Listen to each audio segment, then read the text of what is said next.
Have you ever noticed that there is an increasing number of Chinese immigrants in the street? In Australia, Chinese immigrants is the fastest growing and most rapidly aging minority group. The process of immigration generally requires readjustment to a completely different geographic sites, and significantly changes in social networks, neighborhood environments, and everyday activities. Since most older people's lives are lived within the limits of the neighborhood, a familiar living environment becomes a significant factor in maintaining their mobility and interpersonal relationships. As we can imagine, older Chinese immigrants are less resilient to dramatic changes in their everyday lives. They generally become socially isolated, which is fueled by difficulties such as language and transportation barriers. But do you think these are quintessential barriers that influence their everyday lives here?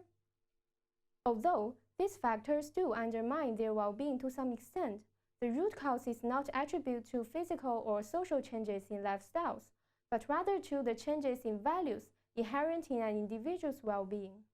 Living in the interstices of different cultures is a challenge. This is especially so for older migrants, whose values, beliefs, and cultures are deeply entrenched and are fundamentally different from those practiced in their place of origin. In my research, I'll explore how the immigration influences older Chinese immigrants' relations to place, and therefore their well-being. Values provide a new perspective to explain how place influences well-being. It can help us to understand what is important in one's life. Briefly, to understand the place and well-being, attention is given to the values older Chinese immigrants hold of different neighborhood environments. I have interviewed 30 older Chinese immigrants on the Gold Coast. There are some findings now.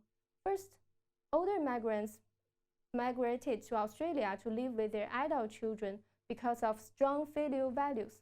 However, most of them reported being overwhelmed by loads of housework and babysitting tasks, which left them little or no time for themselves.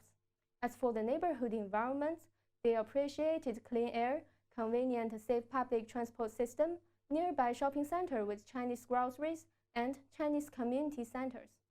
Next step, I'll explore how the neighborhood environment in Australia can respond to the values of older Chinese immigrants with the aim to improve their values, their well-beings.